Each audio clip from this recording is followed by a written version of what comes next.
My best friend, Samantha, had this great idea. "Let's go camping, just the two of us," she said, her eyes all sparkly. Samantha loved nature stuff way more than I did. I was more of a cozy bed, warm blanket, and good book kind of girl. But Samantha was my best friend, and when she got an idea in her head, it was hard to say no. "Alone?" I asked, a little nervous.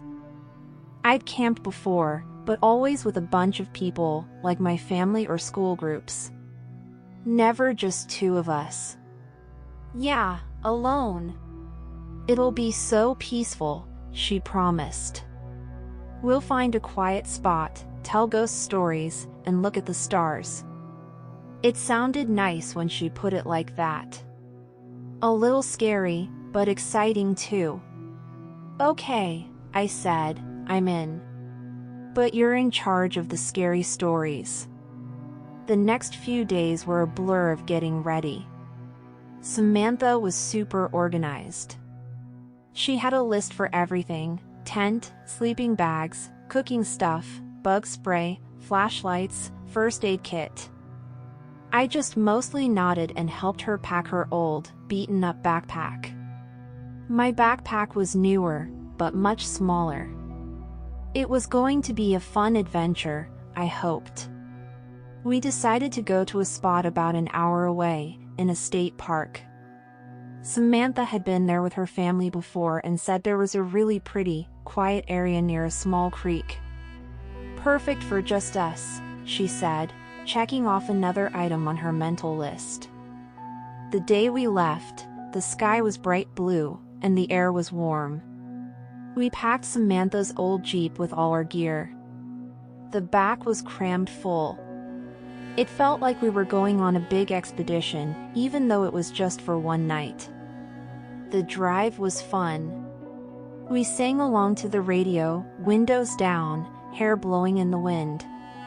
Samantha was so excited she was practically bouncing in her seat. Her excitement was catching. By the time we pulled into the park, I was feeling pretty good about the whole thing too. We found the spot Samantha was talking about. It was pretty, just like she said. Big trees, a little creek gurgling nearby. It was quiet, almost too quiet. You could hear the birds chirping, and the wind rustling through the leaves. No other cars, no other people. Just us. "See?" Samantha said, beaming. "I told you it would be perfect." Setting up the tent was a bit of a challenge. Samantha knew what she was doing, but the tent was old and a little tricky to figure out. We wrestled with poles and fabric, laughing when we got tangled up. Finally, it was standing, lopsided but sturdy. We laid out our sleeping bags inside. Samantha had a bright blue one, and mine was a cozy red. We put our backpacks at the head of our sleeping bags. It was small, but it felt safe and cozy inside. After the tent was up, we collected some firewood. Samantha showed me how to find dry branches that would burn well. My arms got scratched, but it was nice to be out in the fresh air, doing something with my hands. As the sun started to go down, the woods began to change. The bright green leaves turned golden, then shadowy. The air got cooler. We built a small fire, and Samantha, like a pro, got it going with just a few matches.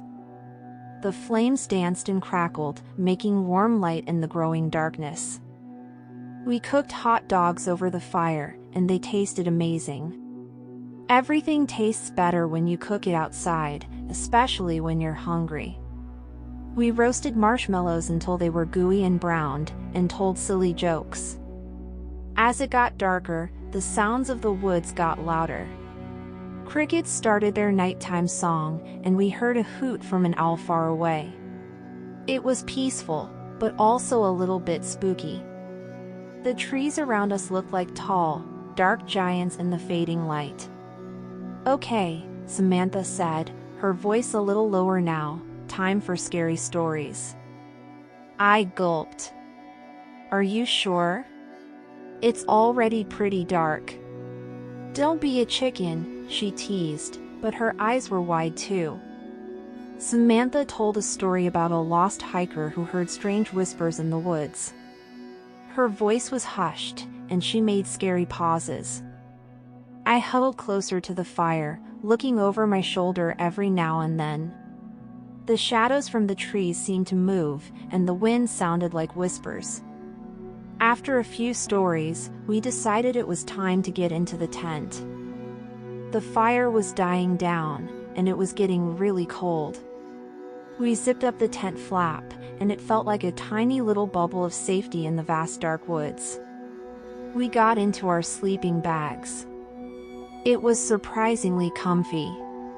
We talked for a while, just about normal stuff, trying to shake off the scary stories. But the sounds outside the tent seemed louder now. Every rustle of leaves, every snap of a twig, made me jump. You hear that? I whispered to Samantha. Hear what? She asked, her voice sleepy. Just sounds. She laughed softly. It's just the woods, silly. Animals, go to sleep. I tried. I closed my eyes and tried to think of nice things, like my warm bed at home. But my ears were open, listening. Then I heard it. A soft, rustling sound outside the tent. It wasn't like a small animal, like a squirrel or a rabbit. It was slow and steady, like something dragging itself, or someone walking very, very carefully. I held my breath, my heart starting to thump. Samantha, I whispered, poking her. What? She mumbled, clearly annoyed. Did you hear that? She was quiet for a moment. Then, yeah, I heard it that time. Her voice was wide awake now. The sound moved. It seemed to be circling the tent. Slowly. A gentle swish-swish of leaves, then a pause, then another swish-swish. It was so quiet, so deliberate. It was like whatever was out there was trying not to make a sound, but couldn't quite help it. We both lay still, listening. The air in the tent felt thick and cold, even though we were in our sleeping bags. My hands were sweaty. Maybe it's a deer? Samantha whispered, but her voice didn't sound like she believed it. Deer usually make more noise, and they don't usually circle tents. The sound stopped right outside my side of the tent. I could feel my skin prickle.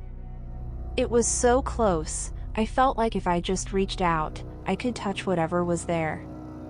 Then, a soft, brushing sound against the fabric of the tent.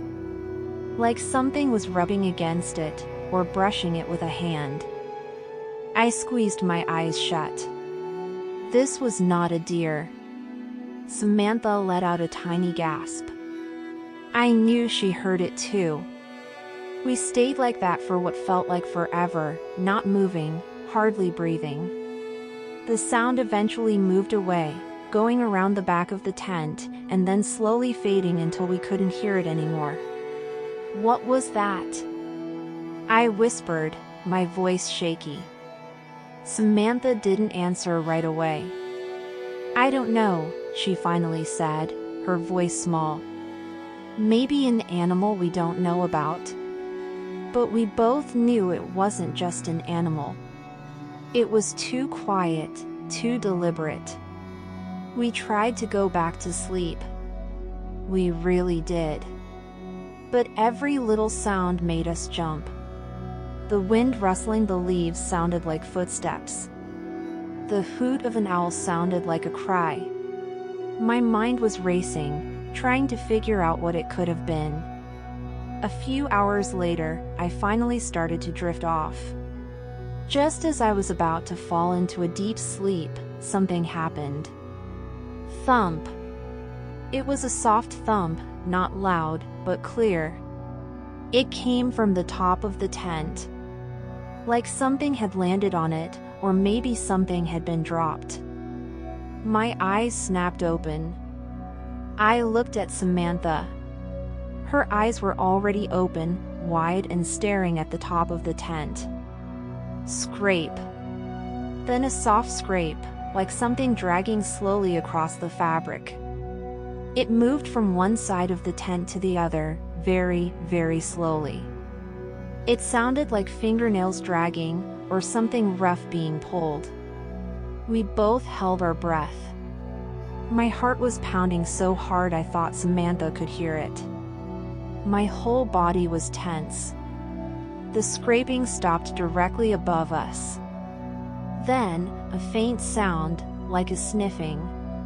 It was so faint, I almost thought I imagined it. But it was there. Like whatever was on top of the tent was smelling us. I wanted to scream and cry. But I couldn't make a sound. Samantha reached out and found my hand in the dark. Her hand was cold and clammy, just like mine. She squeezed it tight. The sniffing sound moved. It started again, slowly, deliberately, moving around the top of the tent. Like it was circling us from above. Then, the thump again, but this time it was louder. And another scrape, much harder, as if something heavy was being dragged across the tent. It made the fabric stretch and creak. "Samantha," I whispered, my voice barely there. "What is it?" She shook her head, tears in her eyes. "I don't know, just be quiet." The sounds continued for what felt like an hour. Scraping, thumping, soft sniffing. It was like something was exploring our tent, trying to find a way in. I imagined a dark, shadowy shape, leaning over us, pressing down on the tent. I pulled my sleeping bag up over my head, but it didn't help. I could still hear everything.